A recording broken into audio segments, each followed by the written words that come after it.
मधुबाला जी की जीवनी।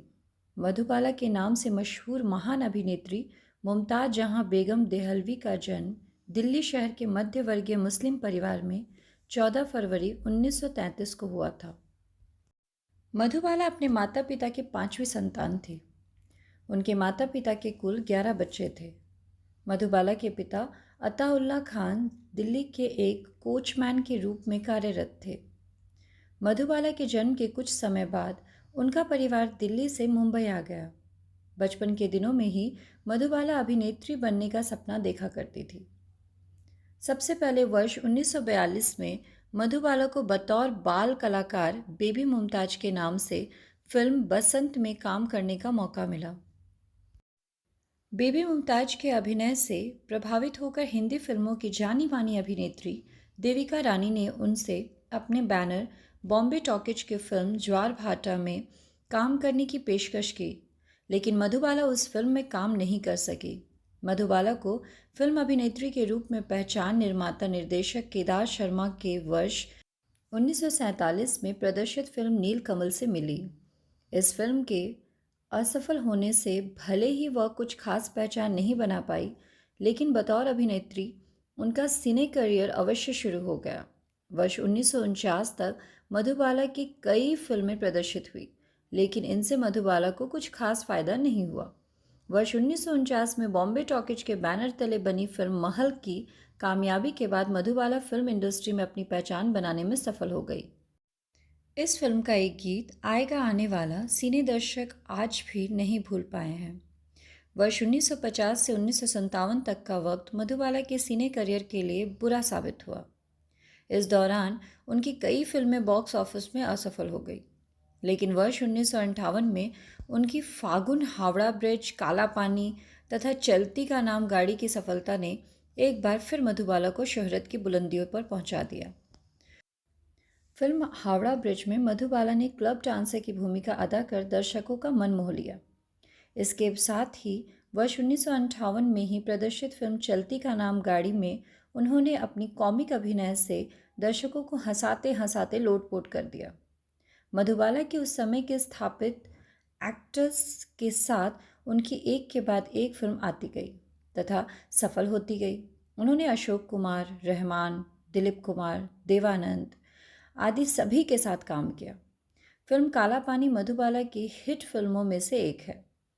ज्वाला, half ticket, Jhumru, passport, Mughal e आजम, अनारकली, बरसात की रात, इंसान जाग उठा, हावड़ा ब्रिज, काला पानी, चलती का नाम गाड़ी, गेटवे ऑफ इंडिया, यहूदी की लड़की, Rajhath, Shri Farhad, mister and missus 55, rail का डब्बा, अरमान, फागुन आदि उनकी बहुत सी फिल्में हैं। मुगले आजम में उनका अभिनय विशेष उल्लेखनीय है। इसमें अनारकली की भूमिका उनके जीवन की सबसे महत्वपूर्ण भूमिका रही। 50 के दशक में स्वास्थ्य परीक्षण के दौरान मधुबाला को यह एहसास हुआ कि वह हृदय की बीमारी से ग्रसित हो चुकी है। इस दौरान उनकी कई फिल्में निर्माण के दौर में थी। मधुबाला को लगा यदि उनकी बीमारी के बारे में फिल्म इंडस्ट्री को पता चल जाएगा तो इससे फिल्म निर्माता को नुकसान होगा, इसलिए उन्होंने यह बात किसी को नहीं बताई। के आसिफ की फिल्म मुगले आजम के निर्माण में लगभग 10 वर्ष लग गए। इस दौरान मधुबाला की तबीयत काफ़ी खराब रहा करती थी। फिर भी उन्होंने फिल्म की शूटिंग जारी रखी, क्योंकि मधुबाला का मानना था कि अनारकली के किरदार को निभाने का मौका बार बार नहीं मिल पाता है। वर्ष 1960 में जब मुगले आजम प्रदर्शित हुई तो फिल्म में मधुबाला के अभिनय को देख दर्शक मुग्ध हो गए। हालांकि बदकिस्मती से इस फिल्म के लिए मधुबाला का सर्वश्रेष्ठ अभिनेत्री का फिल्म फेयर पुरस्कार नहीं मिला, लेकिन सिने दर्शक आज भी ऐसा मानते हैं कि मधुबाला उस वर्ष फिल्म फेयर पुरस्कार की हकदार थी। 60 के दशक में मधुबाला ने फिल्मों में काम करना काफ़ी हद तक कम कर दिया था। चलती का नाम गाड़ी और झुमरू के निर्माण के दौरान ही मधुबाला किशोर कुमार के काफ़ी करीब आ गई थी। मधुबाला के पिता ने किशोर कुमार को सूचित किया कि मधुबाला इलाज के लिए लंदन जा रही है और लंदन से आने के बाद ही उसकी शादी कर पाएगी। लेकिन मधुबाला को यह एहसास हुआ कि शायद लंदन में हो रहे ऑपरेशन के बाद वह जिंदा नहीं रह पाए, और यह बात उन्होंने किशोर कुमार को बताई। इसके बाद मधुबाला की इच्छा को पूरा करने के लिए किशोर कुमार ने मधुबाला से शादी कर ली। शादी के बाद मधुबाला की तबीयत और ज़्यादा खराब रहने लगी। हालांकि इस बीच उनकी passport 1961, Jhumru 1961, boyfriend 1961, half ticket 1962 और शराबी 1964 जैसी कुछ फिल्में प्रदर्शित हुई। वर्ष 1964 में एक बार फिर से मधुबाला ने फिल्म इंडस्ट्री की ओर रुख किया, लेकिन फिल्म चालाक के पहले दिन की शूटिंग में मधुबाला बेहोश हो गई और बाद में यह फिल्म बंद कर देनी पड़ी।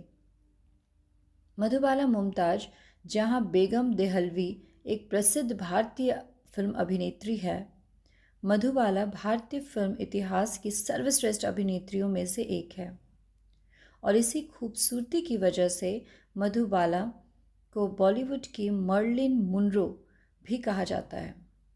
मुगले आजम, हावड़ा ब्रिज, काला पानी तथा चलती का नाम गाड़ी जैसे फिल्में आज भी सिने प्रेमियों के दिल के काफ़ी करीब है।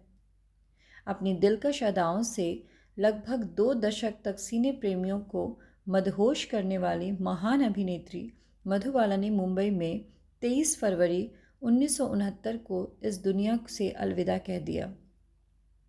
बॉलीवुड की महान अभिनेत्री मधुबाला की जयंती पर उन्हें सादर अभिवादन।